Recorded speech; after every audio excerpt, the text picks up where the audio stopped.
Jim Beam double oaked. How is that? Mm. 750 one? Yeah. Just throw beer all over myself. So was that It's good.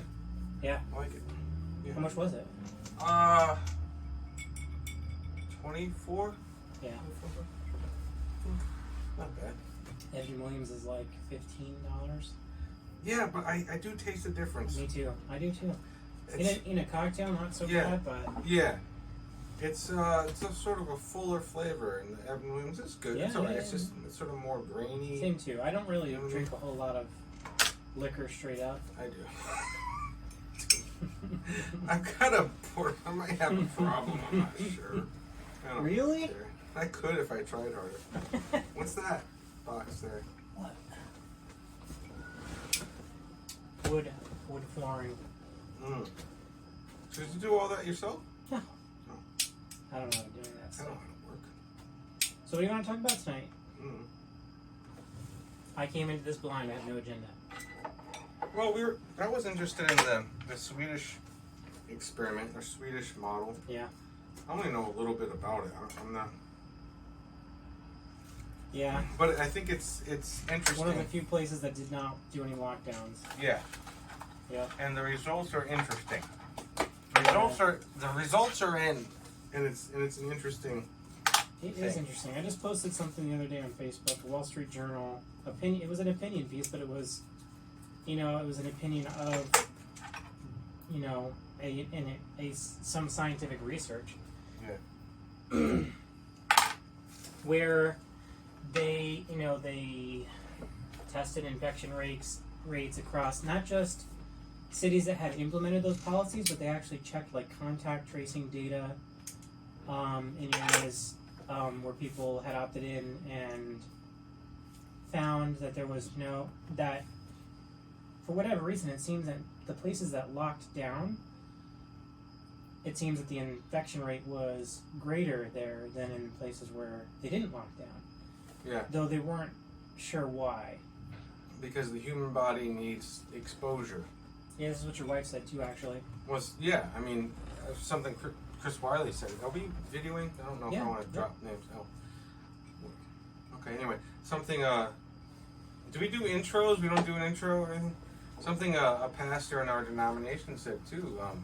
Very quotable quote, exposure brings something like health. I don't remember what it was. A quotable quote. Resistance, I don't remember what he said. Strength or immunity? Yeah, I think something like that. Along like those lines. A strengthened immune system. Yeah, as opposed to like hiding and you weaken your immune system. Right, yeah. I remember at the very, very early on in the lockdown, I read when I cared more. I was reading articles and stuff. I read an article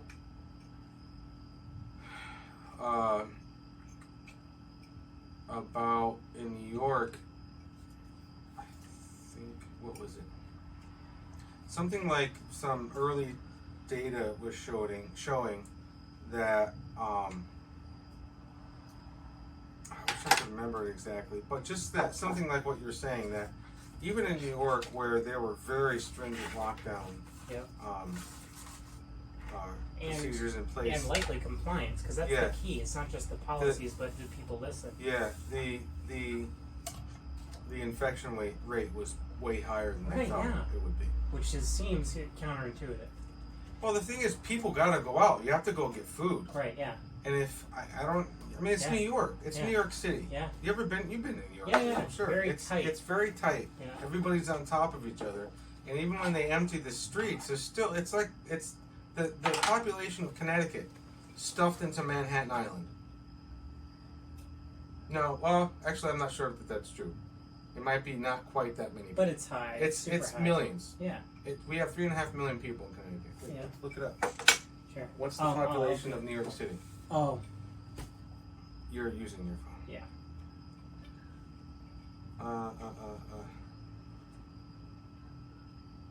Population of Manhattan. In 2019, the population of Manhattan, New York, was 1,628,706. How much? 1.6 million. Yeah, it's a lot. It's half of Connecticut. It's half of Connecticut. Yeah. That's just a one borough, right? Or is it actually Manhattan is one borough. Yeah, that's a lot. That's a where lot. that's what people think of. What people think of when they think New York. That's New York City. Right, It's yeah. also called New York City, like Yeah, New York yeah, borough. yeah. Something, I think. Yeah, that's a lot of people. So that's interesting. So I just on a whim one day was looking up Sweden because I've been hearing about Sweden from the beginning, and some people saying, what's the right model? We might not know. Maybe we'll see in a few months what the right model is. Is it the lockdown model or is it the Swedish model? Yeah. And so just over the last month, we've been getting data from Sweden, and people were saying, well, immediately was coming out, well, it didn't really work. And some people were saying you shouldn't do this because they had almost 6,000 deaths. But other people were saying, okay, well, let's just hold the fort there. It's 6,000 deaths out of 10.5 million people. And what we've been saying in our country is this sort of circular reasoning. Well, yeah, but if we, open up the restrictions, it would be more. Well, Sweden had no restrictions. Yeah. And they only had less than 6,000 deaths out of 10.5 million people. I think it's a 0.03% or something ridiculous of the population. And from at least one article that I read, one of their people were like, and it's what we see all over the world. It's mostly old people. This sounds harsh, but it's true. or very, very ill people. It's mostly old people. Mm-hmm. Not even very, very ill people, he said. It's just mostly old people. Yeah. And he said, and this sounds harsh, but it's true, they probably would have died from something this year anyway. That's another big important thing that I've noticed. So there's a guy on Twitter, his name goes by the handle Ethical Skeptic. Right. He actually said that, so he's been tracking a lot of the data, and I don't know what he does for a living, but the guy is, he's like a statistics analyst or whatever. Sure. And some of his recent stuff actually tracked, there's actually a shortfall in number of excess, what do they call it? They call it, however many deaths they're expecting to see this time of the year. There's actually a shortfall. It looks like it's like hitting average. It's not above excess. Yeah. But because I think I saw that. I think because posted on states Facebook, are right? because states are reporting data late, there's actually like a shortfall now. You won't be able to see it until later, based on the lag that's inherent with the reporting time. Yeah. I think is what it's saying. Basically, right now it seems like there are a lot of excess deaths, but later on, going even into next year, we'll actually see that it would not completely would have balanced out, but we'll be able to see that the excess is not as great as it seems right now, which is very interesting to me. Well, my prediction, I might put this on Facebook one day just for ha-has because I matter, and you and Roddy and Melissa will like it, and maybe my wife. I don't know. That's about it.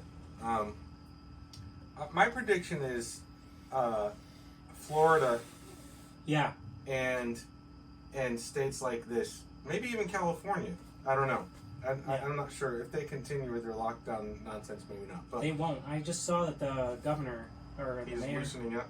I don't know, loosening up, but he's saying that he for sure they'll never do the lockdown thing again. I saw that. That was not in California. I don't think. No, it's in Florida. Florida, yeah. Yeah. DeSantis. I saw that. Yeah.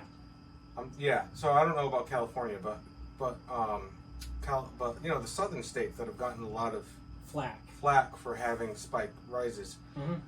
This is probably it for them. Right. Whereas New York, Connecticut, different states that are still locking down, we're going to go through this again. There's going to be another. There's probably going to be. That's what my prediction. I don't know anything. It's going to be. My brother has said this from the beginning. It's going to be like a season, like flu. It's going to be a COVID season. and our numbers are going to go up maybe every winter for the next couple of years, and the numbers are going to flatten out and maybe even dip. That's what I think. Why? Because people are building immunity. That's how. Remember learning this like in high school, maybe college, biological evolution, where a species gets stronger, or at least can when it survives some kind of catastrophe, it survives and it can build immunity to these things, and it gets tougher and it can adapt. It adapts to its environment and it becomes tougher. If it doesn't adapt, then it can die out. Remember, learn survival of the fittest, basic sort of Darwinism 101. You didn't learn all that, would you? Well, I learned survival of the fittest, but that's not what that is. Yeah, it is. That's exactly what it is. Oh, okay. When a species comes across some kind of like ecological or something that happens to a population of this species, whatever it is. Like there's a flood. And like there's a flood, there's a pollution, there's a disease, something like that. And if that species adapts to it, great, it'll survive, it'll thrive, it'll become stronger. Yeah. Is the idea. But if it doesn't adapt, it becomes weaker and eventually it might die out. That's the idea. So my point is, this is sort of how our bodies work. If you are hit with something, some kind of life-threatening thing, war, plague, famine, disease, and you survive it, but the way to survive it is not by hiding from it necessarily, but by getting sick and getting better. Exposed to it. Yeah. Then it's not going to be as much of a problem anymore. Now viruses like this, I think it is kind of like the flu, where the flu mutates every year, and it's a back and forth struggle between us and the flu, because we get and sometimes it gets stronger and it wipes out a couple of thousand people. Yeah. Most of them are older. That's how old people sometimes die. Because they live in nursing homes, a lot of them, and those are the worst places to be when you're old. Is a nursing home filled with disease and germs. But I think the point is, if we keep hiding from this thing, it's not going to be good for us in the long run. And it was never supposed to be 6 months. It was supposed to be a couple of months, a couple of weeks. It was 15 days. Yeah, yeah. And now here we are half a year later, and we'll be in it for the rest of the year, at least. So I have heard... That doesn't sound like a good long-term strategy for building immunity to this disease. And now, back to the Swedes, from what maybe this is wrong, I don't know, they might be at herd immunity already, this magical term that everybody talks about. Right, yeah. And they've lost 6,000 people who might have died from something else anyway. Right.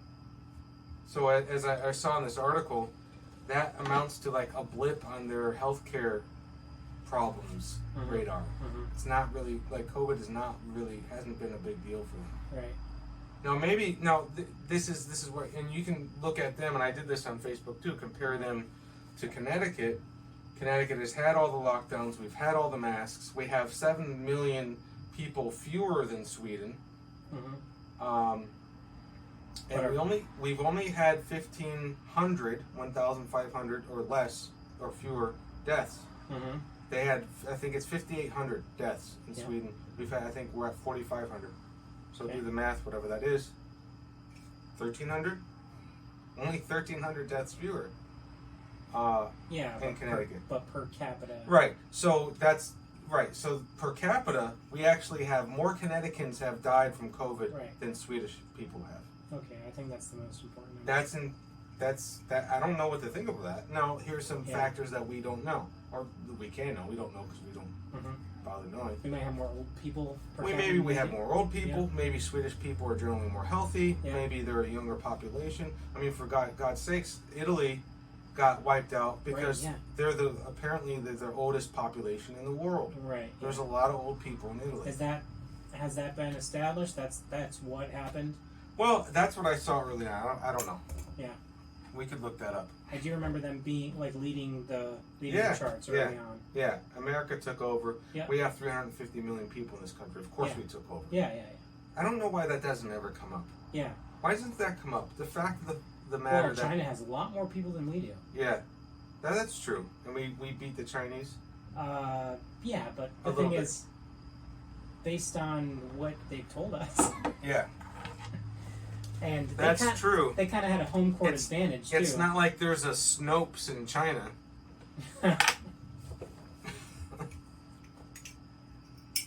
As unhelpful as Snopes usually is. Well, Chinese government runs the media, so. Right, yeah. And the churches. So I don't know. I think that's interesting. The Swedish model. People were comparing this to Spanish flu, and maybe it's a good comparison. I don't know. It's not. But what you think of it this not, was not the the percentage of deaths. Yeah. Yeah. Well, Based on haven't we as a population. species, again, going back to what I was saying before, we've kind of evolved. Like, we've survived that. We survived 2 world wars. We've survived wars in different parts of the world. We've survived depressions.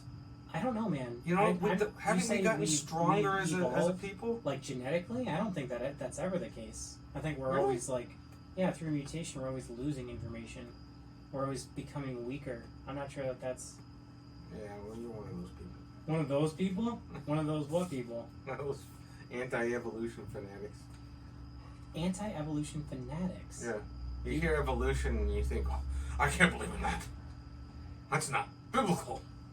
Molecules to man, evolution is not biblical. Correct, but okay, adaptation. We've adapted. Adaptation. We've adapted. I won't say evolved. We've Adaption. adapted. It's the same thing, but we've adapted. You know, micro. What is microevolution? adaptation? Microevolution. Listen. What? Variation within a kind. Yeah, But the thing is, we've gotten stronger. I don't think we you're- live longer. listen, I don't think genes are smart. They're not like, No, they have. oh no, they it was have really information. cold that year. No. Let's give them, let's add another layer of skin. We have that stored in our genetic code. Let's just activate it. No. That's not how it works. It's Well, just, it's random. the- The mutations are random, and whoever gets the extra layer of skin that year survives. So then they pass it on to their spawn. What are you saying? That's what you believe, or That's what I believe, yeah.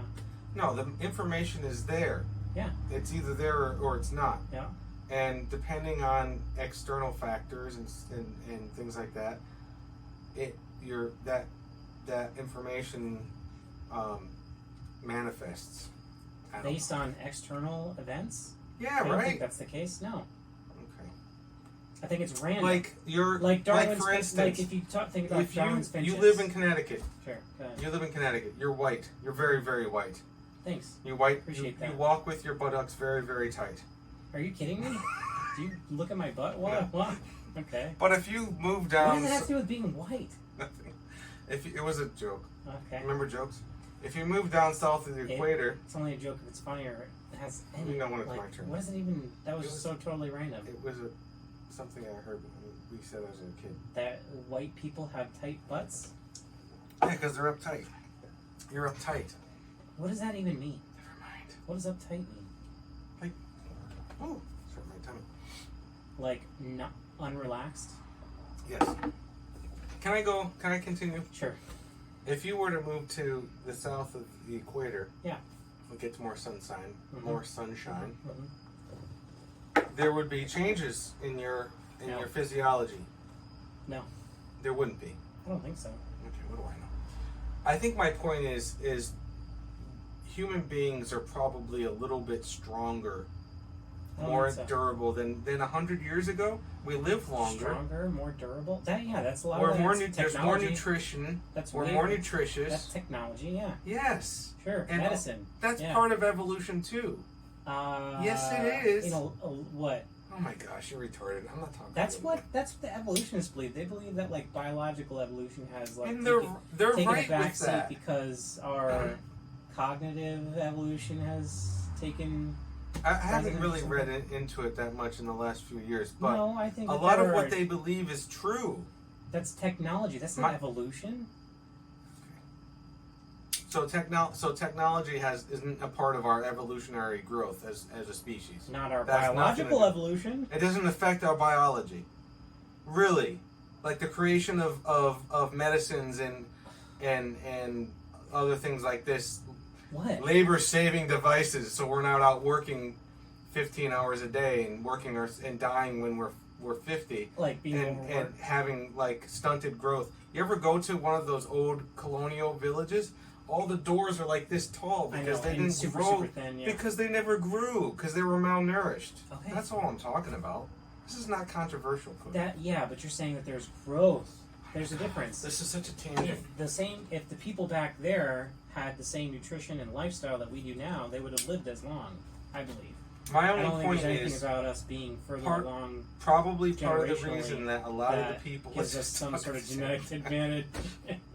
He's a retard, and if you're offended at that, I don't care. Cody hasn't evolved, by the way, from the womb. My only point is this. Please, arrive at the point. I'm trying to say it in such a way that it's not baffling to your tiny, tiny brain. Wow, that's super arrogant.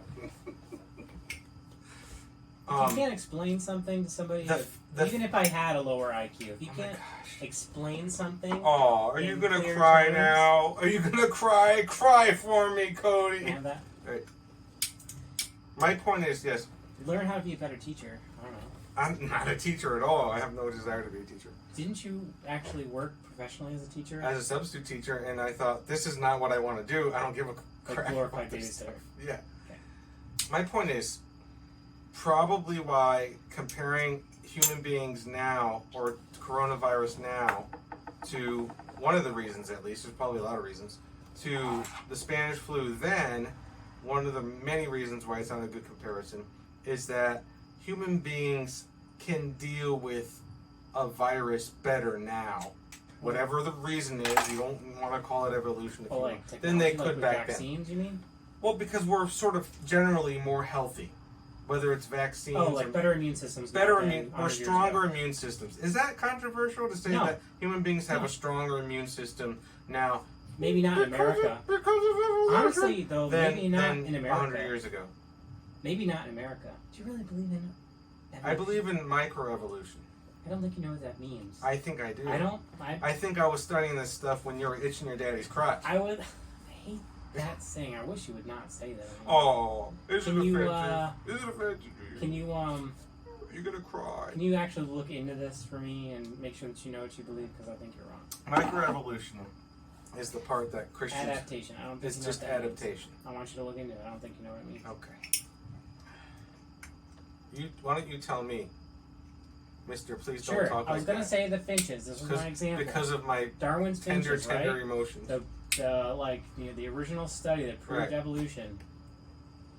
So you had finches that had like broad beaks and finches that had sharp beaks. Right. Yep.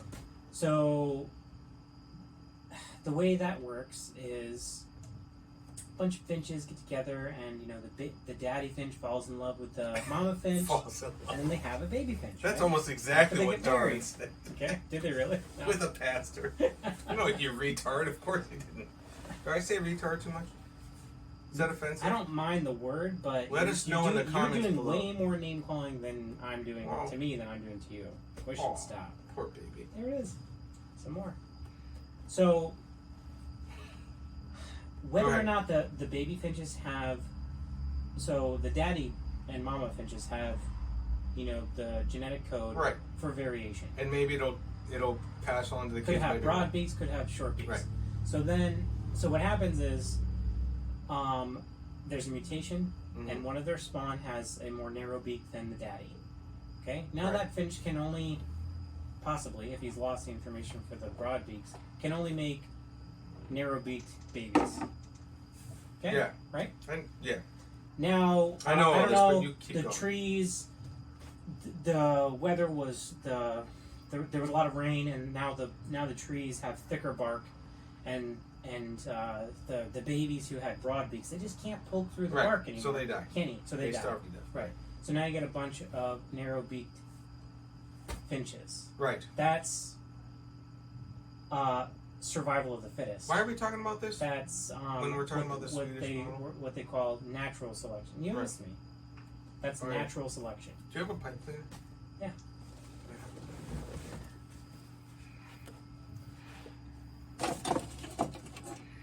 I understand all that. But it's really not.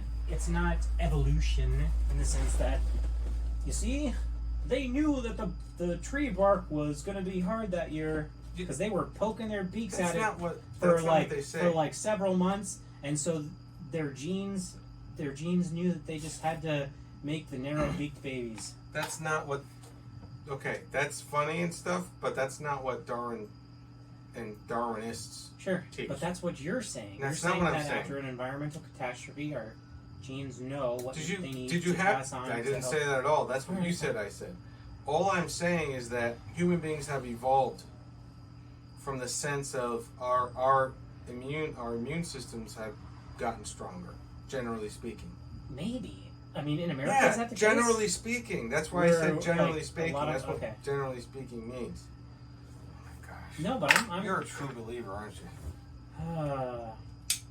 Be a little more skeptical, will you, please? Is that my kid crying or yours? Are you? I am being skeptical. Is that what you're saying? Like, I think you and Christians like you hear the word evolution and you shut down. You think, oh, no, evolution. It's not evolution. That's all that I'm saying. I'm not saying that the distinction between microevolution and macro. Sure, yeah, which I just think is just silly to say. Okay. Anyway, that has nothing to do with coronavirus. My point is, Sort of. Excuse me. This is probably the worst Pipe Club video we've ever made. There's a lot of talking over each other. Mostly you talking over me. But what's another reason why we shouldn't compare coronavirus to the Spanish flu? Well, it was. Well, I mean, obviously, or the reaction time. of the. It was a different time, right? You know, so I mean, you talked about the immune system thing, right? But because people were different blip, back then. The blip was so much more severe. It was like because people were less. That was the mortality rate that year or whatever. Because people were less able physically to deal with something like that. Or than we are now. Maybe the virus was just that much more stronger. Like the plague. You're not saying that coronavirus, that we're just stronger now, but because we'd be able to survive the plague if it ever came back. Well, the plague, well, I don't know. I think that the Spanish flu was more... like the flu itself was stronger than... Yeah. So I posted that chart. I posted a chart that showed the mortality rate per 1,000 people from then to now, and like there's a Spanish flu, and if you looked at the New York chart, there was actually cholera, which was more intense than the Spanish flu. But aren't these different diseases? Yeah. Is the flu related to coronavirus? They're respiratory. They're both respiratory viruses. I think coronavirus is more related to like the cold virus, isn't it? Isn't that a kind of a coronavirus? I think you're right. Yeah, that sounds right. But we've all been educating ourselves on these things. We don't know anything about. I've never heard. Apparently, this is a term that has always been around. Coronavirus, yeah. I've never heard of it. Yeah, like it's on all your Lysol bottles and stuff. Yeah. But this is a novel coronavirus. I think it's new, and it seems to have come from animals. I think, right? So here's the thing, though. Like, it's not as strong now, but couldn't it get stronger? Is this right thinking? Maybe this is wrong thinking. Is it seasonal? I don't think. Well, no. I don't know. My brother is hypothesizing this. He's Spanish flu wasn't seasonal. Yeah, so it could be a one-time deal. Swine flu wasn't seasonal. It could be. That was different than the seasonal flu. Yeah. Right. Oh. Swine flu, SARS. SARS went away. Yeah. You ever hear about SARS anymore? There was an Ebola outbreak. Who do you think this could be it? I think it is it. I think that the case rate and the mortality rate shows that. So you know what? I kind of I'm gonna bring it up because I wanna ask you about it, because in one of those charts that I showed of Ethical Skeptic, he basically there were two different lines. There was one for Are they still here? Yeah, I think so. Was that the one I gave you? That Colt? I missed that one. What I'm talking about is this. See, sometimes in Pipe Club we actually talk about pipe and tobacco. We don't actually ever. I always want to. This is a tobacco that Cody, not Cody, has. It's very good. I recommend it highly if you're into flavored tobaccos. This is a really good one. It's I wouldn't call it subtle, but it's sort of a very real, natural cherry taste to it. It's very good. What I'm smoking here is Hearth and Home That a Kid Flake. This is very good. I like this a lot. If you like non-flavored tobacco, it's got a nice kind of woody. But anyway, that's the end of the tobacco review. Go. Here, look at this. Look at this chart. It's 37 north latitude state peak. And this one was 13 border county peak. What does that mean? Mm-hmm. Just asked you. Well, you know that there was like this, there were like two waves they talked about? Yeah. I think it was regional, Yeah. the waves. So like New York happened early on, and then Florida and some other states. That's where it started in the United States, didn't it? New York? It started in Seattle.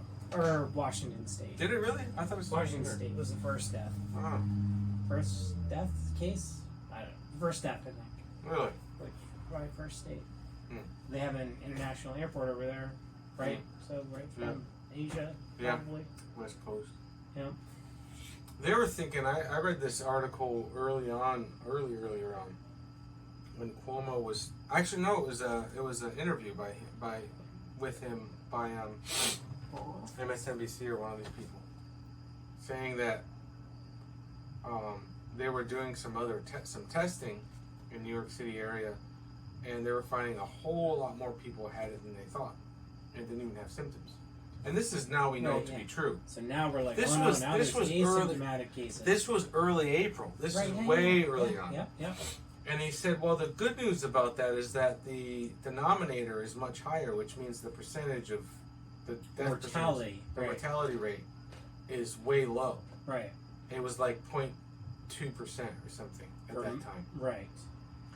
And I'm thinking, this is April. I'm thinking, is anybody listening to this guy? Is this guy listening to himself? Why are we doing this? Yeah, this is New York City. Right. At the time, even though if it came from the West Coast, at the time New York was the epicenter, right? Mm-hmm. That's what they kept saying.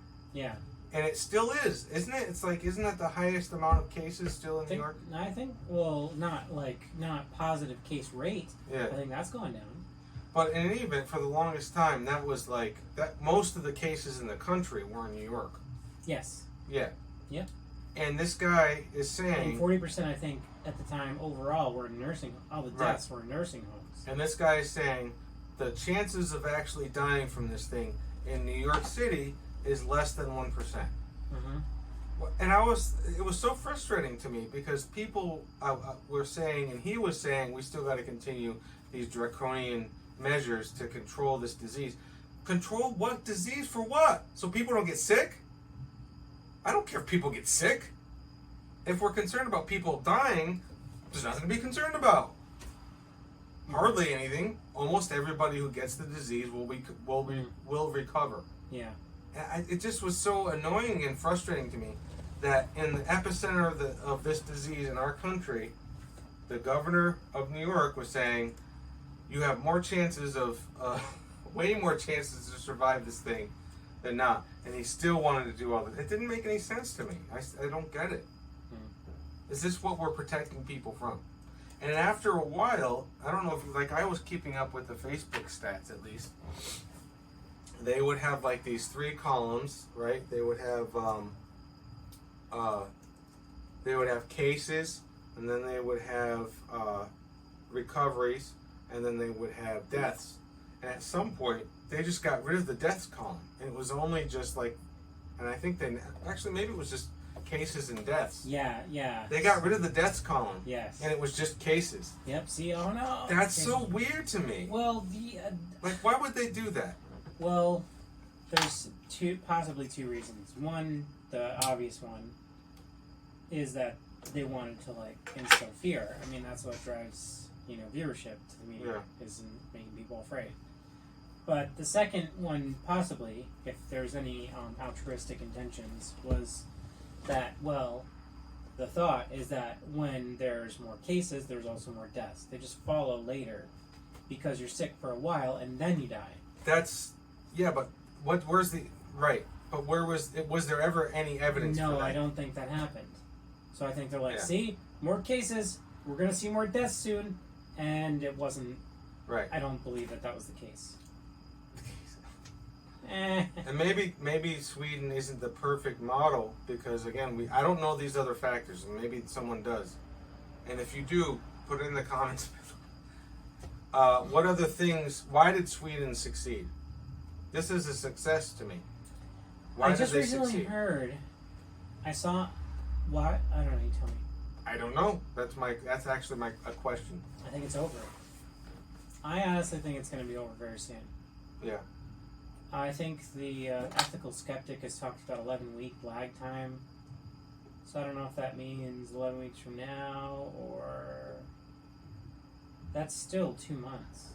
Yeah. At least. 2.5 months. The place where I work is going to keep it like this for who knows how long. Yeah. I think in some people's minds it's going to be until there's a vaccine. Yeah. And unfortunately, the place where I work, some people's minds, those some people are running the show. Right. Yeah. They run the entire thing. Right. So I don't know what that means. Like, it's like the rest of the world will be like, I asked we're people. just I getting put on, and I've been asking a bunch of people this. Like, when can we take the mask off? Yeah. I know some people like the masks. They want to wear them for the rest of their lives. So weird. Because they think like, even like during flu season, just wear them. Everybody else, they do that in Japan. They figured this out a long time ago. They all wear masks there. Mm-hmm. Isn't that a good thing? Okay. I don't know. I don't think that that's how we should live. No. Well, here's the thing. Here's why the Swedish model is also interesting to me, because the question that I have leads to an important point, which is this: what are the factors that gave Sweden such success in this? Not that we can copy those factors, but the point that we should learn from this is not every locality is the same. Okay, you can't treat where I come from, where I live right now, which maybe has 1,000 people in the area or less, the same way you treat New Haven, Connecticut. Right. Yeah. Or Hartford or New York City. Right. It's every area has different needs. Yeah. There's different populations. Like your county, Wyndham County, one of the lowest hit areas in the state. Scotland, just stone's throw away, I think had 0 cases. Because and this is the reason why, with the exception of UConn, University of Connecticut, maybe Eastern, right? Yeah. And also downtown Willimantic, this whole area is very sparsely populated. Everybody's all spread out. Yeah. There's farms. It's basically Yukon, Eastern, and then just farms. Mm-hmm. You know what I mean? Yeah, walking down the street or whatever. What is the thought though? Like walking down the street or where we live, we're not bumping shoulders with people? I don't know. Well, the problem with is population density. There's even in Willimantic, it's not like it's a big city. It's not even a city. Yeah, but then, it's like a block. So the idea is that more people spend more time in closer proximity. Right. Yeah. So you don't need the measures in this county, or even in Talon County, which is kind of the same. It's all farms, right? It's all spread out. People in nice, rich houses living a mile away from each other. Yeah. And you don't need the same policies in this area that you need in Hartford or in New Haven, right? I have a question. Yeah. That to me has been one of the most frustrating things. If the governor had said, "I don't really know your town. Yeah. I don't live where you live. I'm gonna do what we're gonna do. We're gonna do the state government stuff. Yeah. And you cities it's up to you, to your mayors, to your town councils to decide what you're gonna do." Right. I would have been on board with that. Yeah. I wouldn't have elected him. I didn't elect him the first time. But I would have been okay with that. But no, he's like, "I'm taking over everything. I'm telling everybody what to do." And then now, he's predicted. He's electing himself regent of the state once again. Yeah. So what is that?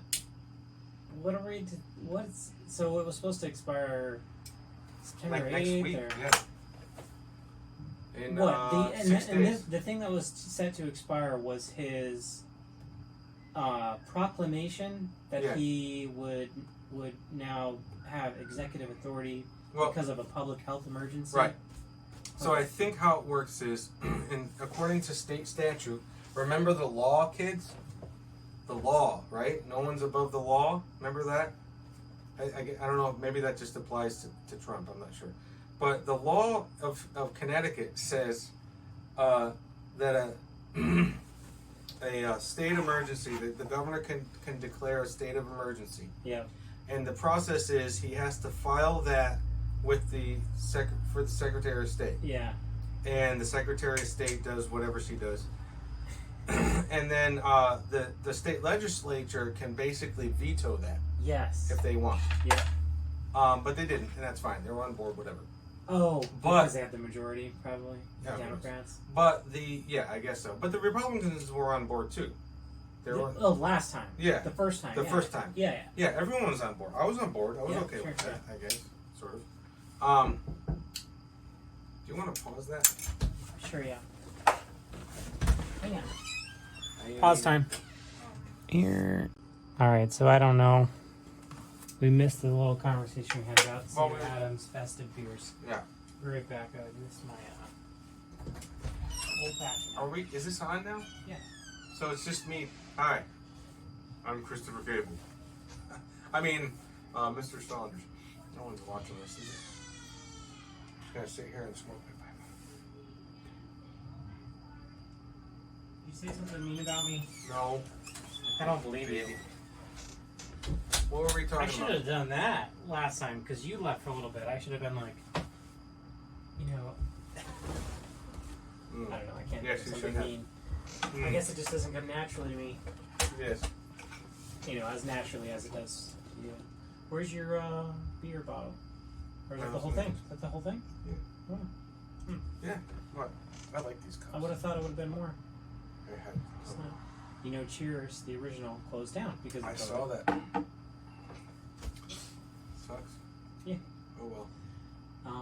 Where everybody knows your Yeah, name. more. Did you watch the series? Sure. Yeah? Mm-hmm. We stopped watching after Diane left. Diane? Mm-hmm. Diane, after she left. Why? That was the show. After a while, then Kirstie Alley came on. It was funny for a while, but after a while, it was just the same old bit. Mm-hmm. It was dumb. Like MASH and a lot of those old 80s sitcoms. It's a little tricky. You had it, and then you turned it off for some reason. Where's your lighter, Mr. Man? I gotta fill it up. Oh, okay.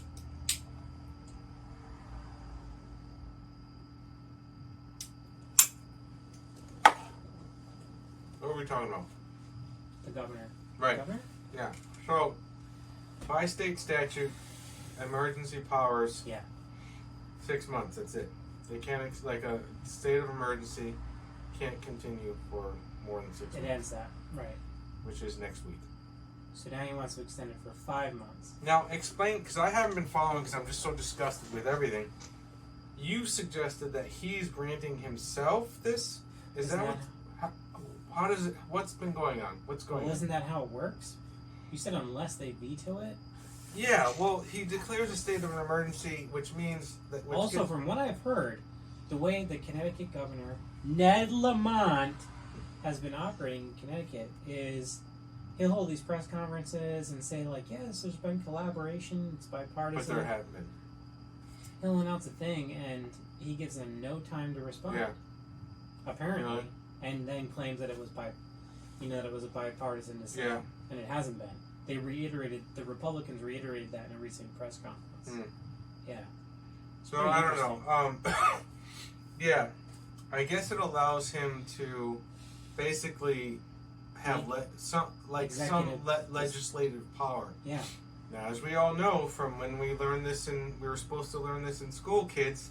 3 branches of government, separation of powers, all a good thing. We live under a constitutional republic, not a democracy. Yep. Constitutional republic. And the point of which, it's kind of a brilliant system, they're co-equal. They work equally together. They have equal power. No one branch of government is supposed to have more power than the other branches. Yeah. So the governor does not have legislative power. What the executive powers allow him to do, and this is true for the governor, or for the executive of the United States. I don't know if this works on the municipal level or not, but it grants him certain legislative powers where he can suspend rules like, well, I'm trying to figure out how it translates to him being able to shut down Like businesses. Yeah. So, for instance, if there's a rule that says the government can't shut your business down, that's now suspended. I don't even know if that's a rule or not. Yeah. But that's what happened. So yeah, that's what's going on. And apparently, I haven't been following, but maybe you can fill in. What has he actually said? Like, You know what happened? Is what I thought I saw him say is he asked to be able to extend. I don't think that's how it works. Yeah. I don't know. That's what I want to know. I mean, I was kind of being sarcastic. I don't know. Yeah. He just declared, he's like, I'm doing this. I don't know. Yeah. I don't know that that's going on, but What I saw was the Republicans said that he's trying to do it again, and they don't agree. And it seemed like he wasn't giving them time to deal with it. Yeah.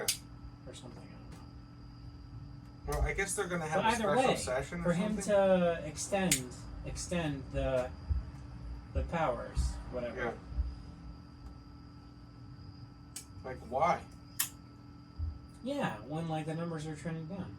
I think. Yeah. Well, schools reopened, so we knew. Like, it was almost like planned. Like, Oh, really? we have to reopen the schools, Right. reopen them. And then there were some kids who got sick. Okay, give me my powers back. I don't know. Well, the interesting thing, this is just my impression. I'm not a legal guy. I don't know anything about executive powers. So you think about in World War II, okay? So in Europe and in America, they enforced executive powers to have curfews, mandatory lights out. Yeah. Because they were being bombed by the Nazis. You can see bombs falling on people. Yeah. This is a real problem. Yeah. That's a real emergency Mm-hmm. because there's bombs falling on Bombs falling on civilians. the lighted cities. And Yes. stuff, yeah. So we say, hey, here's what we're going to do. We're going to send all the kids to the country. Yeah, and your neighbor, the And- jerk, was like, I'm not doing this. Well, yes, you are. What? And lights Yeah, out, yeah. curfews, all that stuff. That seems to be a very reasonable use Right, of yeah, executive yeah. power. And Not, I don't not, know. Not keep this Yeah. Put them on your Yeah. And by the way, you're not allowed to operate the business that is giving you your livelihood anymore. Right, yeah. Canceling That people's doesn't really livelihoods, that's seem- just like, That seems like an overreach. And also your places of worship. We're going to tell you how many people you're Yeah. allowed to have yeah. in your places of worship, in thus Connecticut- violating your First Amendment rights. Yeah, but in Connecticut, and I have heard this, pointed out to me before, they do seem to be giving special provisions, I don't know, there's more leniency for religious gatherings and things like that. Okay, Than secular ones. but Congress shall make no Yeah. law I know. respecting the establishment of religion or prohibiting the free exercise thereof. And I think the way that they're getting around that is by either doing a blanket or even giving them a little bit more leeway. I don't know. Well, I think that the churches have rolled over and have not stood up for their rights. I believe, yeah, except for Greece Community Church. Well, that's the John MacArthur. Is that the guy? Yeah. Mhm. Isn't he in trouble now with the state of California? Nope, he won. Oh, he did. Basically, he won. You know what happened was the state kept saying, we have this court order, it tells you to stop, and they're like, where's the court order? And they can't finally reach an appeals court decision, and the judge at the appeals court was like, there's no court order. Yeah. Why are you doing this to this church? Yeah, that's weird. Why are you persecuting them? Wow. What's really? your goal here? Yeah. Yeah. So John bizarre. MacArthur talked about it a little bit on Tucker and Yeah. elsewhere. But it was pretty interesting that the judge took them to task for basically, like, it's not the same as like killing Christians, but they are like for whatever reason like targeting this church. Maybe it's just like hubris. They didn't like having their, what is it? Their thumbs. Yes. You can't just thumb your nose. Well, from what I understand from MacArthur is that... Wait a minute, though. Oh, that's not the end. Yeah. So they won that. They can gather. They're allowed to gather. The state can't tell them not to gather. Then their contract with their where they rent their parking spaces from with the county. Oh, I heard of this too. Was terminated. So you can't do that. That's another lawsuit. That's breach of contract. I don't see how they can't. I don't see how they expect to win that one. They've had Really? a contract with the county for decades. But you can't just not renew your contract. You have to have a reason. Like why? It's not even renewing it. They canceled it. I believe. Yeah. How can they do that? I can't imagine that that's possible. And it being a targeted attack. I suppose you could not renew it's it. Retaliation. Yeah. Yeah. No, yeah, they should sue them too. Here's the thing about suing. Maybe this is a tangent. I always thought for a while that Christians suing for their rights, maybe that's not a good look. And maybe it's not. I don't know. It depends on the situation. But we live in a constitutional republic. We have these rights. Okay? And, and it's you look to the scriptures and it's not like it's descriptive. It's not prescriptive, okay? What I'm about to say. So Paul exercised his rights as a Roman citizen. Yeah. Not all people who lived in the Roman Empire were citizens, but he was. So he had rights that non-citizens didn't have. Right. And he exercised those rights to get out of certain punishments, to be able to appeal to Caesar. Right. A non-citizen couldn't appeal to Caesar. A citizen could. Yeah. And he used those rights for the purpose of propagating the gospel, to do his job. Yeah. And so I think that's really within. I think that's fine. Like it's totally wise for the church to do. And I don't know. I don't want to speak against frivolous lawsuits. Yeah, frivolous lawsuits not so great. This one is like it's retaliation. Yeah. There's justification for it. Right. And you know what? But the thing is, like, the county is dead to rights. So maybe they can give it a shot. Even if they lose, though, they're just gonna keep meeting. So what are they gonna do next? Yeah. They'll rent buses and bus people in. They'll go around and pick them up. How many people are in this congregation? A lot. Like thousands, right? Yeah. It's not like Connecticut church. No. There's 200 There's a people. couple of like mega churches in Connecticut, I think, at least. Are there? But the point is, they're not going to prevent the church from gathering. From what I understood, at the beginning of the lockdown, MacArthur just started showing up to church on Sundays and preaching. Yes. And people just started coming. Correct. It wasn't like... It was natural. Right. It wasn't like he was inciting anybody. Right. So then they eventually did come out with a statement. Yeah. But it was after the people organically started to gather. Right. I've never seen such stupid fear before in my life. With the corner. This whole thing. Yeah, it's so dumb. It's actually dumb. Yeah. It doesn't make any sense. I know. It's scamdemic. Can we say that? Shamdemic? Yeah, I guess. Can we say it? It's just, I think they're shooting themselves in the foot. I don't know. How many true believers do they have? I mean, we're not saying the coronavirus isn't real. No. It's real. But how... But there are a lot of things that kill people. Yeah. People die almost every day in America. Isn't like everything. It's worse than the flu. Yeah. Not as bad as the Spanish flu. Right. Worse than Ebola. Worse than SARS. Is it? Well, I don't think it's as deadly as SARS, but Right. it's more infectious. Right. This is the first time we tried these massive lockdowns. First time we tried universal masking. I think people will be studying it for a long time. Yeah. Wait a minute. What do you mean in 100 years? Well, didn't they do stuff like this in They Spanish did local masking. Really? Yeah, not universal. Nothing not national? like no. I guess we didn't really have universal masking either this time. It This was is- kind of local. Yeah. But This it was is the problem. statewide stuff. We're setting a lot of bad precedents. Like I said, I'm not a legal guy, but I think that's a pretty safe statement to make. Legally, it seems like we're setting a lot of bad precedents here.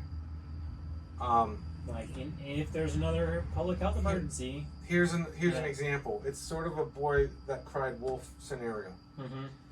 So, the people in the counties and the idea of counties is kind of weird to Connecticutans because we have counties, but they don't really have the same, like a county in like Texas or Florida or different other states. Mm-hmm.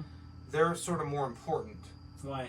Just the way that they run their government. They're bigger. Yeah, the government control of a county is more significant. Like counties in Connecticut are more like for census purposes. Like a formality. Yeah, it's not like in different states where there's a county. Okay, so in the counties and the areas where we're like that we're very much against the sort of the governor having all these powers and sort of just pushing away the state legislature. We've had that in our state. But not only the state legislatures, but county and district governments, municipal governments, just totally steamrolling them. They're not down with this. And I one of my predictions, and maybe I'm wrong, is that in going forward, a lot of these places are going to they're just going to change their laws. They're going to say allowing the governor to have this much power in a national crisis or in a state crisis, whatever, is a bad idea. But it's like a boy that cried wolf kind of scenario. One day, an actual emergency will happen, and the governor who needs to actually exercise these emergency powers, maybe his hands will be tied, right? Because these people have been abusing this power. That's what I see can happen. Sure. Maybe I'm wrong. Yeah, no, you're right. But it might be. It'll make people more. It's setting bad precedents. Skeptical. Yes. Too going forward. Yeah. What if there's a real disease problem? A real problem. You know, and maybe we won't know, but we'll be like, did that in 2020, not doing that again. Right. But we maybe need to do that again. Right. Yeah. You know. Yeah. I don't know. I hope I'm wrong. I don't know. But there's that bad precedent. There's probably other bad precedents too. You know? So have you beaten the Swedish Model subject to death yet? Well, I think the big picture in that is we can't treating everything as the same. Having one blanket solution is almost never a good idea. Yeah. Excuse me. Because you know what? People are different. What's next? What are you going to talk about?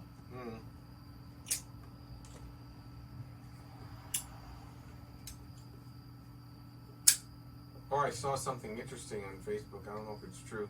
I don't really care that much. Apparently, President Trump might possibly have the greatest amount of black support. Yes, I saw that too. In swing states, I think. In a long time. Yeah. Which means he wins. Right. Do you really want to vote for Joe Biden? Do you really? Is that really what you want? One thing I thought that was funny was knowing a little bit about Kamala Harris, or any of the Veeps that he would have chosen from the pool of Democrats that he would have chosen from. If Joe wins, you better be careful around grassy knolls. That's all I'm saying. Watch out for them grassy knolls, Joe, because they're not going to let you go the distance. Okay. Whoever your Veep is, she's not going to let you go the distance, Uncle Joe. I'm just saying. You mean her in particular, or anybody, vice president? He's useless. Yeah. You know what I mean? Yeah. I mean, look what happened with Kennedy. I was just scrolling through my Facebook feed and I saw some headline. It was like, Joe Biden finally comes out of his basement, and it's not good. And it didn't go well. Like that. He's embarrassing. It really is kind of silly. These people never have the right to make fun of stupid Republican presidents anymore. Why? Because he's so useless. I just really hope there are debates. I really, really hope there are. Oh man! Just for the entertainment. Like, it seems like we need that now. Trump needs to show up and not say anything. and let Joe talk.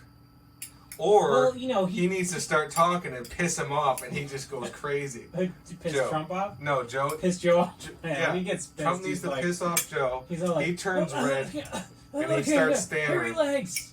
You know, just like the funny stuff. I have hairy legs, and black people should smell them.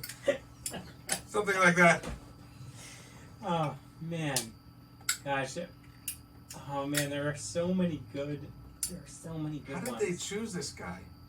What? How did that happen? Seriously. How did that happen? I mean, the people who vet, you know, they have to have interviews with the people. Yeah. How do they not? They must see How it. did they get this guy into this? Or what were they thinking? Is this their plan the whole time? Why? I don't know. November 2nd, mysteriously, Joe Biden has to go to the hospital for an emergency. And then what? Yeah, what happens when that happens? And That's never happened before. And then he wins the, the election. Yeah. And he dies. Mm-hmm. And Kamala's in charge. First woman president. And black. Or is she black? Whatever she is. She's not She's black. a person of color. She's actually not black. She's a POC. She's Indian and what? Or I can't remember. She's Jamaican and Well, she's not white. and Indian, I think. I have to look it up. I remember seeing it. Didn't Like- they go head to head and during one of the Democratic debates? Biden and Harris? Kamala? Yeah. Yeah. And the big thing that came out of that was she believes his accusers. So, like, Oh, really? she just conveniently did change her mind. Freaking people. I can't stand these people. Whatever happened to that story? Oh, it's been recycled, but the mainstream Nobody media cares. doesn't pick it up because they're run by a bunch of liberals.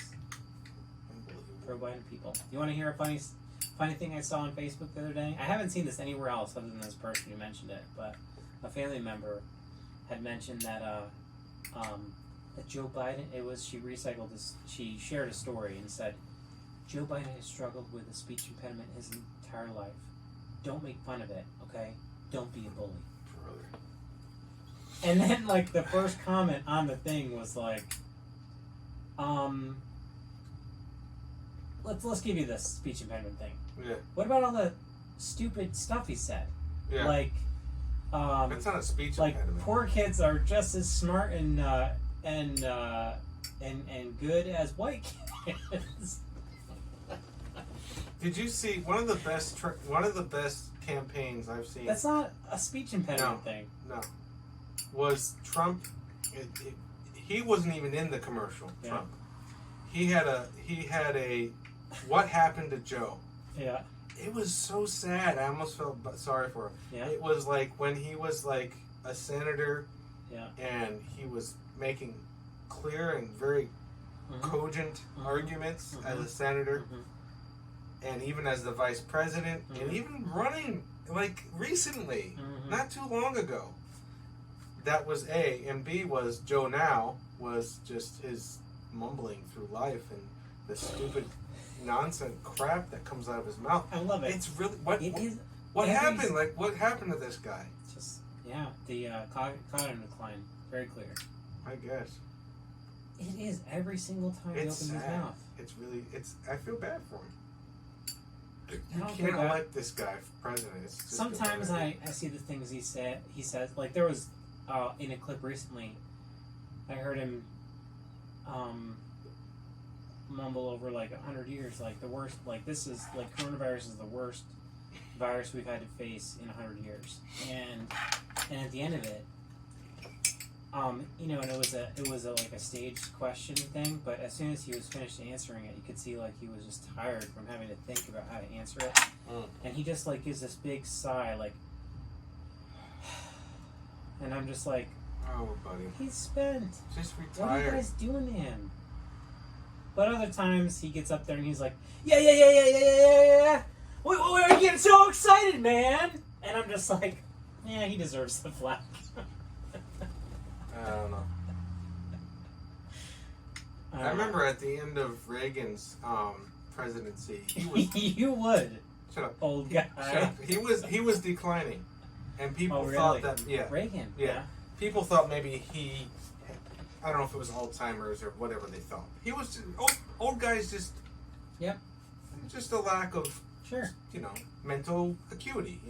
It just happens. That was at the end. Yeah. Of two very terms, yeah. important terms. He was taking on the Russians. Mm-hmm. He was trying to pass an aggressive conservative policies. He was fighting with Tip O'Neill every day with the Democrats, and he was old. Mm-hmm. He had a long career Mm-hmm. as the governor of California. Very successful career there. He was an old guy. Yep. That was at the end. That was toward the end of his presidency. 2 terms. Yeah. Biden's worse than that now. Yeah. There's no way. He couldn't survive. I don't know. Isn't he also the oldest presidential nominee? You think he's a patsy? Let's discuss that. Like a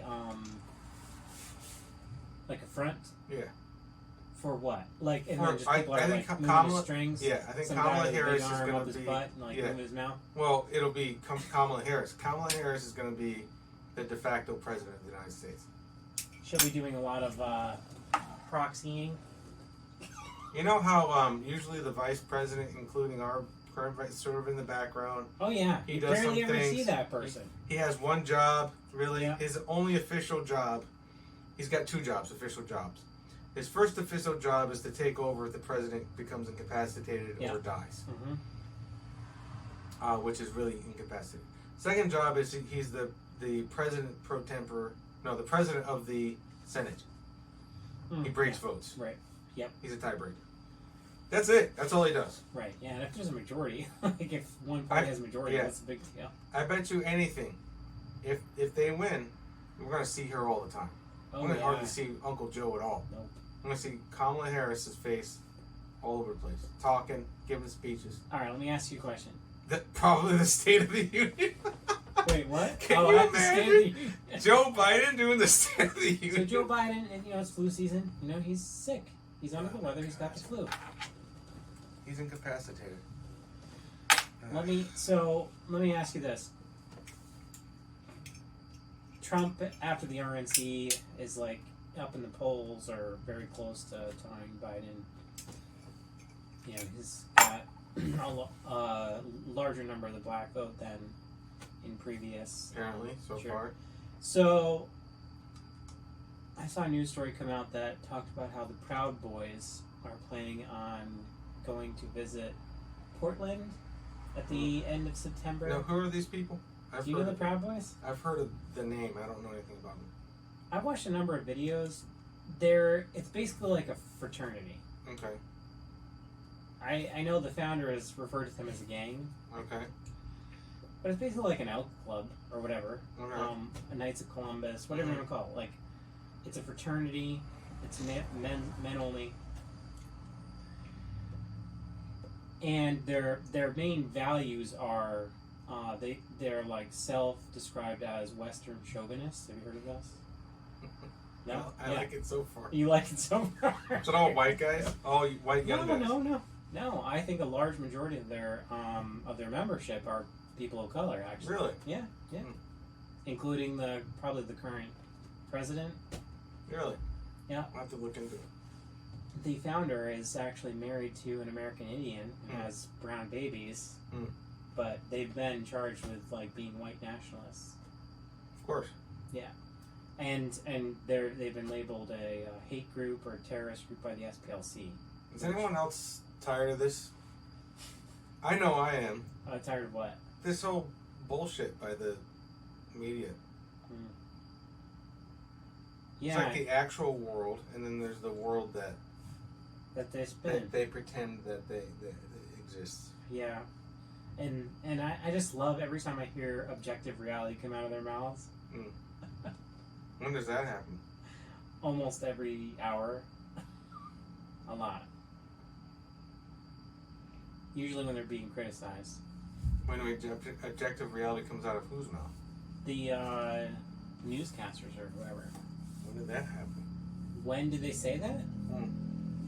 The other day I heard Brian Stelter say it. After somebody, I don't know who that is. he's an anchor on CNN. Oh. Pretty popular. Talks with a lisp, but is CNN. apparently heterosexual.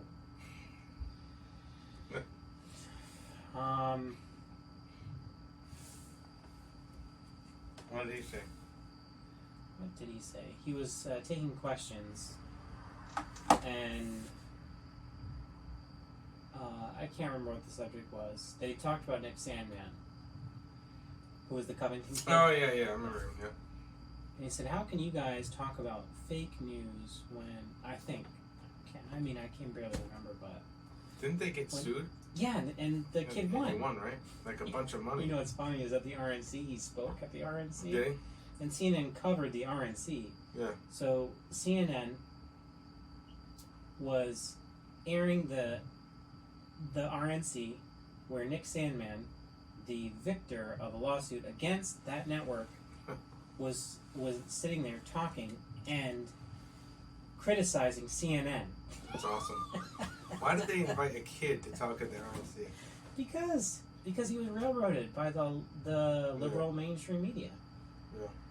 Didn't he get death threats and all this stuff? Of course, yeah. Like all he that basically was unable to live. Sure. His life. Yep. Did they move? His family moved? That's a terrible thing. You know, you hear him, and the kid was really great, but you know, he's got kind of like a dopey, kind of like smile and teeth and. He's a kid. I know. He was like a junior or something. I know. My point though is that makes it even all the worse. Like he wasn't doing anything. He was in the wrong place at the wrong time. Yeah, and just the fact that he was literally standing there with a MAGA hat. I know. The fact that he was a kid just smiling at some. Yeah, but even at the RNC when he is talking, he's there's a moth in here. I see that. You know, he did a great. He did a great job for a kid his age, and.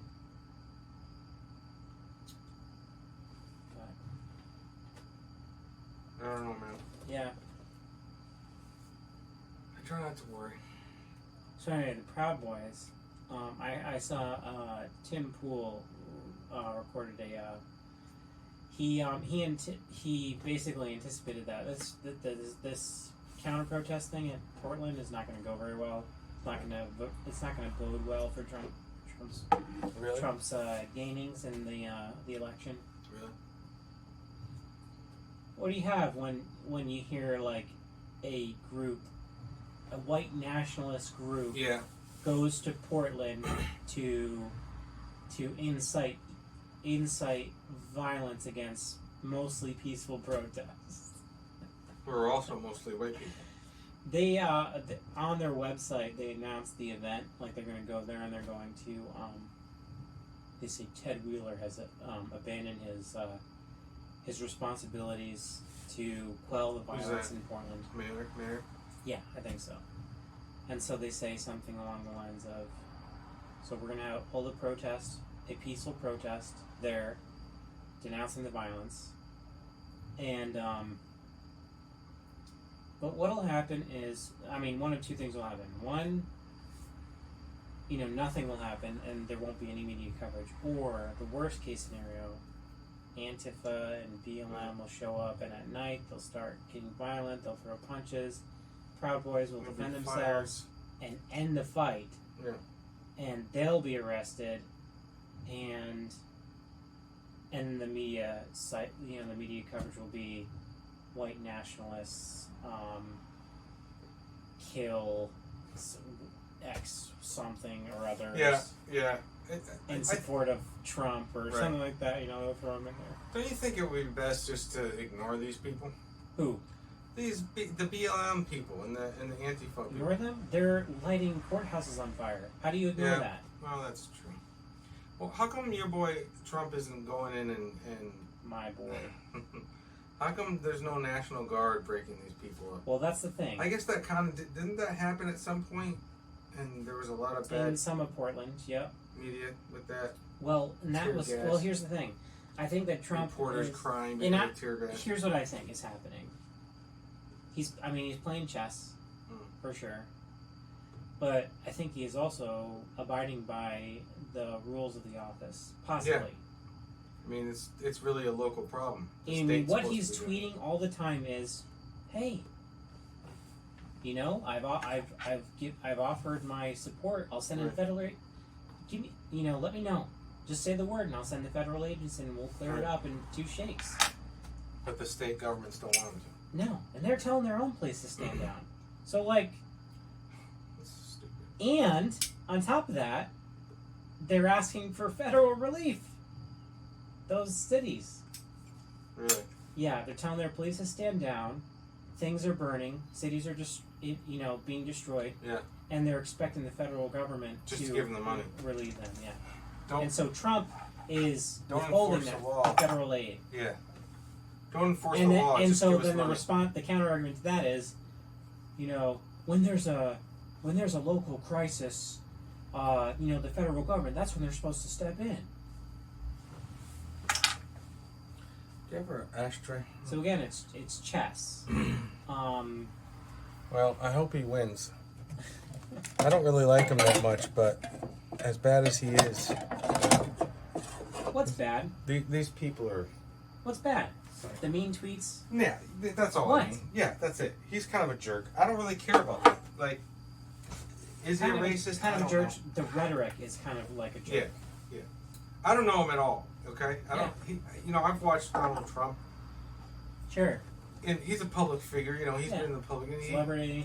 He's been kind of, he's Flippant, the Donald. Everybody used to love him. Yeah. Everybody exactly. loved him. Yep. He ran for president a couple of times.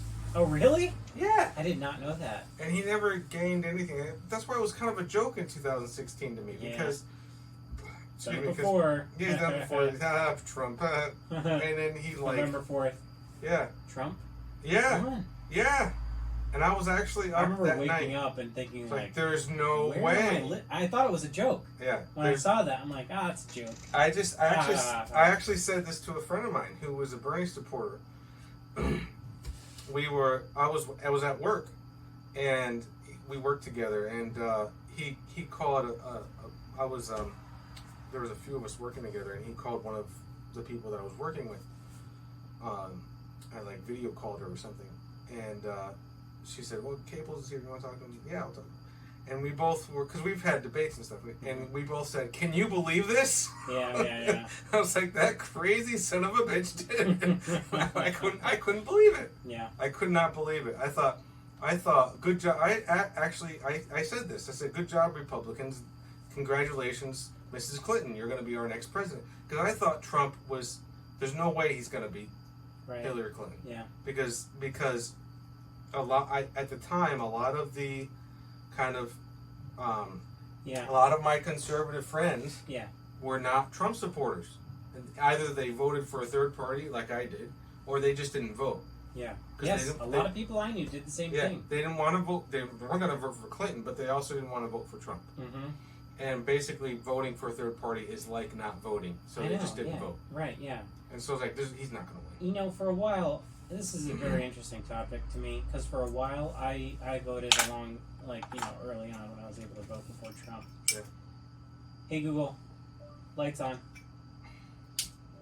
I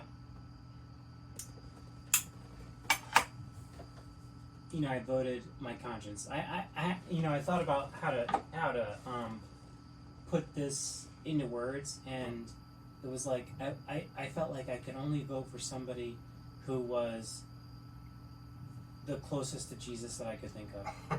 Yeah. Sort of like that. Yeah. Like you can't, and then and I was also wrestling with other people who were like, "Oh, you got to vote for the lesser of two evils." And I'm thinking to myself, like, what I would rather vote for, and we've talked about this a little bit, but I'd rather vote for somebody who I think could cause the greatest amount of good. And in the last 4 years, I didn't know a whole lot going up into the 2016 election about the candidates. I was really not interested in politics at all. Mm. I knew that the Republicans, they kind of had conservative values, probably more in line with Christianity. So we kind of just sort of voted Republican. Right. But then I was, what really got me involved in the media was just in politics 4 years ago was all the lies that were being spun about the things that he said and things that he's doing. And I would actually look into it and like look at the primary source content, watch the speeches, Right. and be like, he didn't say that. Yeah. Why are they saying he said that? And then it just sort of like rabbit holed for me, and I got sucked into it for 4 years. Yeah. And now, like even some of his harshest critics, and I've heard this over and over and over again. I haven't even really looked into the First Step Act very much, other than reading the first paragraph of its Wikipedia page entry. What's that? That's a criminal justice reform bill that Trump passed. Yeah. Some of his harshest critics, academic liberals, Yeah. have said that it's the most significant criminal reform legislation at the time, the last 10 years or something. Yeah, I remember that. Which included all of Obama's presidency. I remember that because some of the really far right guys that I was criticizing him for that. For the First Step Act? Yeah, it was too liberal. Yeah. Yeah. I remember that. So the thing is, though, like the idea is recidivism. Do you know what that is? No. That's wanting to prevent criminals from like being re-entering the prison system. Right. So it's like the bill was a research-based effort to improve that ratio. Yeah. To make sure that they didn't come back to prison, which is they good for call taxpayers, good for everybody. Criminal college. Okay. Sure. Yeah. So like a criminal who's a lower level criminal. Yeah. will go to prison. Yep. For a really long time. Yep. 5+ years, and learn how to be a bit better criminal. Oh, right. That's what they were doing. Yeah. That's how the prison system worked before. Yeah. Right. That's the idea. So they fixed that. Yeah. The idea. But anyway, even Hawk Newsom, who is the president of Black Lives Matter, New York, Manhattan, whatever. Yeah. Has said that he doesn't like Donald Trump, but the First Step Act was good. Yeah. Harshest critics saying that this stuff is good. And when we're talking about Black Lives Matter and racial disparities, yeah, the 1619 Project, the documentary 13th on Netflix, they're all talking about the criminal justice system and how it's biased and discriminatory and targets Black Americans. Yeah. That bill is the best thing to address those disparities in the last however many years you want to say. Yeah. All of Obama's presidency. Yeah. Well, Obama was focused on stuff like healthcare. Yeah, healthcare, of course, but also like the whole sexual thing. What? Like homosexuality and that whole agenda. He focused a lot on that, I think, and that was like a big deal for him. You know what? Who else is focused on a homosexual agenda? Who? Donald Trump. Is he? Well, there was at least some efforts to address address the criminality of like sodomy or homosexual acts. Oh no, Obama was doing some other things. Internationally. Yeah. So the gays, they like Trump too. Really? Sure. There's a lot of gay Trump supporters. Huh. I don't know. It's weird. It's a weird time. I mean, I'm almost at the point where I'm thinking, these Democrats, they're going to have to cheat and cheat big. So two big things. And this is one of the reasons why I've like gone out and been vocal about my support for Trump. First Step Act. If you really care about Black Lives Matter, let's vote for a candidate who actually is working towards fixing those disparities. Yeah. He's actually getting work done. Yeah. Number two, the trade stuff, the trade agreement stuff. That was bipartisan. The destruction of NAFTA, and now they got the what is it, North American, Canadian, Mexico trade agreement, whatever it is. I don't know what the acronym is. I should memorize it, but. That was bipartisan. Everybody thinks it's good. Thinks it's great. Way better than NAFTA. Trump did it, and it was signed into law during the impeachment trial. Yeah. So even when everybody else is spending all this time, if he could just stay on that message. What? saying like during like debates and stuff. Mm-hmm. This is actually what I've done. Yes. He will. He'll talk about that. Sure. But I hope he doesn't. NAFTA. It's a bad idea. It was a bad deal. It was a bad deal. It was terrible. You know, when I didn't support him, I thought it was funny that he won, and I was like, oh God, you know, this is gonna put us back as conservatives for a long time, because I thought this guy is so inflammatory. Nobody hates him. The Democrats and the liberals hate him more than any other conservative. Why? That's what I thought people were like. I think it's because he's anti-establishment, Well, he says things and he hurts people's feelings. Okay, and that's enough for them. Is that it? The is this still rolling? Yeah. The pussy grabbing comments. Yes. And That was pre-2016 election. Yeah, I know. That was brought up. They keep talking about it though, like that's who he is, and some of his comments about building the wall and the Mexicans they send over all their criminals, and all these comments. I didn't really care. Mm-hmm. I mean, that's just he's a jerk. Okay, he's a jerk. It's not he's not a nice guy. Okay, I get it. But my thought was they're gonna turn this into an excuse to not just that in the 2018 election it's not going to be an election, it's going to be revenge, and I was right. That's exactly what it was. What? It was revenge. Oh, 2018, the blue wave thing. Yeah, it was revenge. People. That's why I'm convinced why we have Ned Lamont. It was revenge because they hated Trump so much. What's his name? Rob DiStefano. He didn't lose that election it was close. It was a close margin. It was very close. And I'm convinced, and maybe I'm wrong, I don't know, that was because they hated Trump so much. That's the only reason. Yeah. Not the only reason, but one of the main reasons. And I thought, I don't know about this guy. But then he had one of his first I can't do that. He had one of his first interviews, like a press conference. And he tore CNN a new bottle. I'm like, I think I like this guy. Yeah. He wasn't rolling over. What did he do? It was one of his first exchanges with Acosta. This twerp. Oh yeah. The CNN twerp. I haven't heard about him for a while. And he wasn't taking any crap.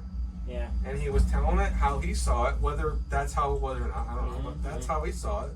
And he wasn't being a pussy.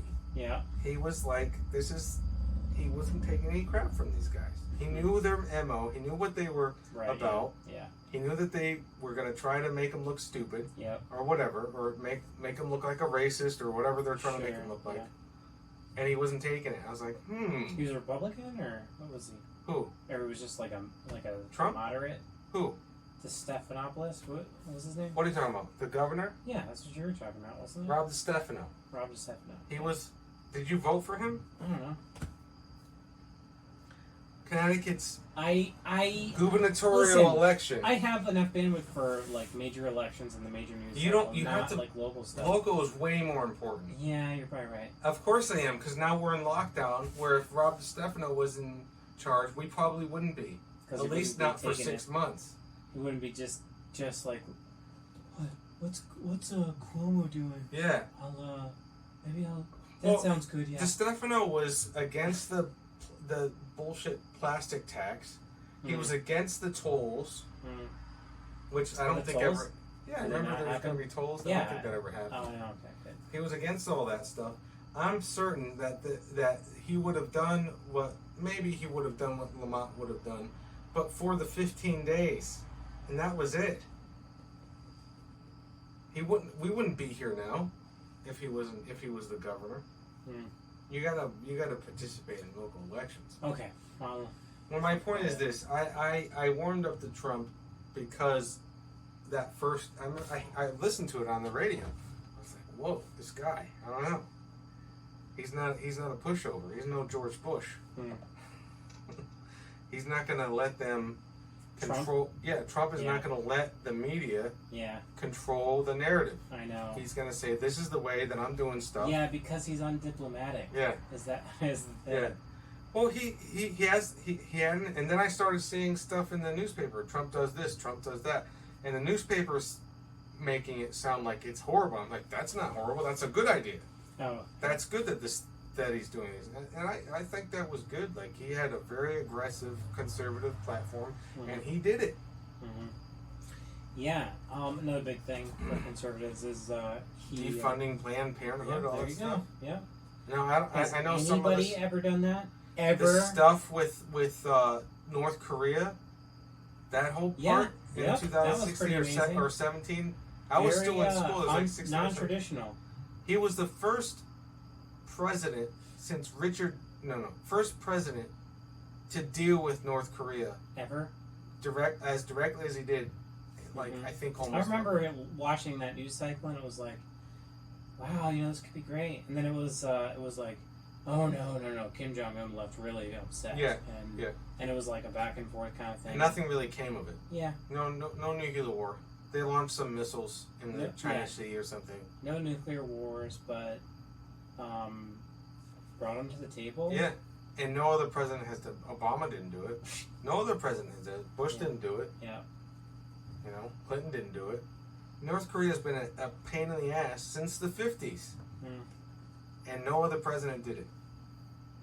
I remember seeing I think it was a New York Times cartoon where there's a picture of Trump and Kim Jong-il playing chess or something. And Kim Jong-il has like a little tiny handful of nuclear weapons, and Trump has like his entire side, every piece is full of nuclear weapons. and the caption just says, "Make your move, rocket boy." it's like, I can get behind this guy. I don't know. But yeah, he's not nice. Trump. Yeah. Yeah. So that's which sometimes is great. Like when he's not nice towards China. It's the Chinese virus. You know what I love about him is that he has not given that up. Yeah. He was taken to task for it. Why do you keep on saying that? Because that's where it comes from China. Comes from China. And that's actually part of his platform too, is to make sure that China takes responsibility for it. Yeah. Well, I hope he wins. I don't like him that much. I hope he wins. I hope he sticks around. Don't like him. I hope. Sure, yeah. I don't think anybody likes him, but he's serving He's doing what he's supposed to do. Right, yeah. Well, you see Eric Metaxas, the children's storybook that he came out with about Donald Trump? It's called Donald Trump versus the fake news media, something like that. Yeah. It's a picture of Donald Trump as like a what's it called? Caveman. Oh, really? He's got like a little cudgel over his shoulder. Yeah. And he's got like this broad chin and like slick blonde hair. It's hilarious. But I remember, go ahead. I remember thinking that if the world is full of bullies, and I was never a very strong person growing up. I was bullied. Mm-hmm. Yeah, me too. So, but one thing that you can do as a bullied person is to get a bully on your side. To get a tough guy on your side. And that's what I see the Trumpster as. Yeah, he's a bully, but he's a bully that's on our side. Right, yeah. That's maybe okay. By our side, you mean our country. Like he likes America. Yeah. He loves America. Well, I don't know. Yeah. Certainly loves it more than Joe Biden. Well, I don't know. Don't know? I don't know what Joe Biden loves. I don't think Joe Biden knows what Joe Biden. I think he loves pudding, and he likes it when black kids smell his legs. No, jump on his lap. The hairy leg story, that was just like a side story. I don't know. And I love it when kids jump on my lap. Of course you do, Joe. That's perfectly normal. You lack such self-awareness to say something like that. Oh, man. It's really funny. Oh, dear. Have you heard of this Unity 2020 thing? Brett Weinstein? No. They held it was like a, I think it was basically like it was sort of like a presentation of like this alternate voting system that we could adopt eventually. Yeah. And they held a mock vote, and Dan Crenshaw and Tulsi Gabbard were the victors of the two parties. Yeah. And the idea I had to look through it more, but the voting system that he recommended was actually pretty neat. But the idea is that there would be like a dual leadership, and that they would only like two presidents basically serving at the same time, and they could only pass legislation that they both agreed on or something like that. I have to look it up again. That sounds goofy. Kind of goofy, but kind of interesting. I don't know about that. No? I was going to talk about Dan Crenshaw though. Oh, go ahead. I think he should be our next candidate. I think he's great. Yeah, he's a smart guy. I've listened to him. He's young. He's smart. Yep. He's an Patriot, actual conservative. He went to war. Veteran. Yeah.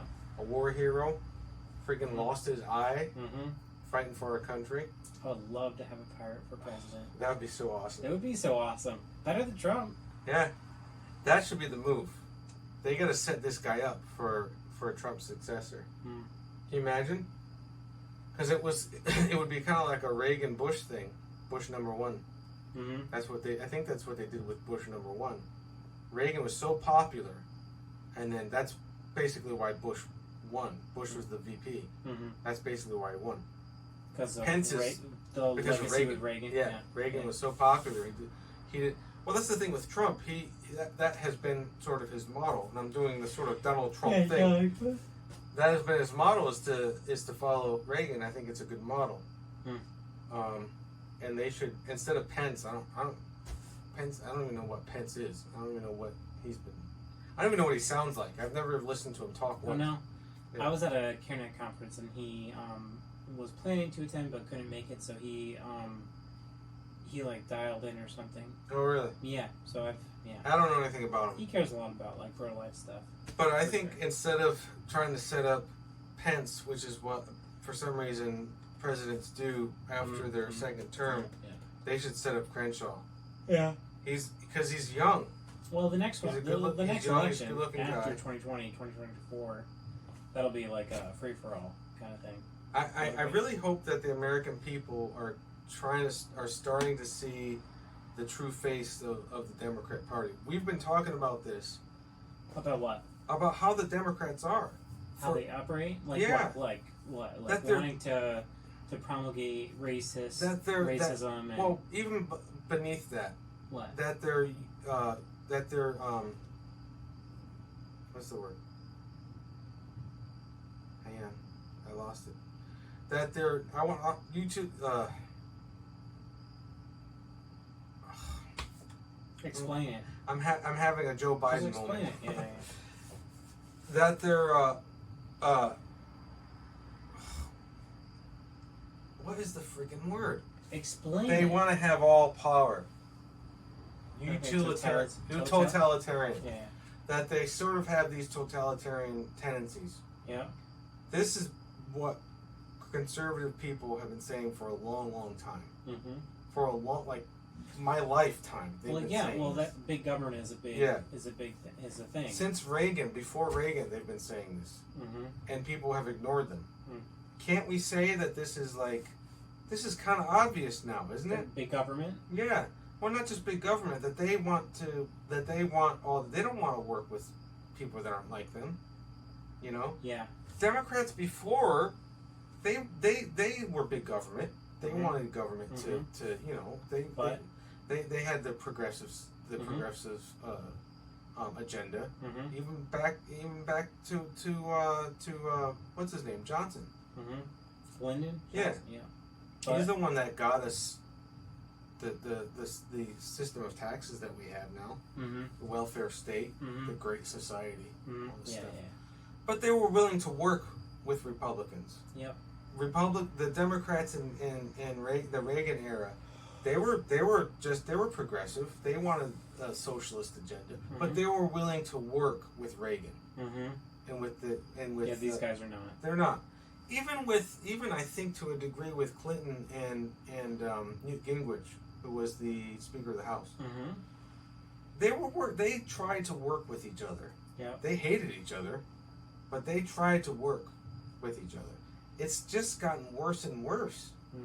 Where now they want one party, and by they I don't mean just the politicians, but their voters too, their constituents. They want one party. They want their party to be in charge.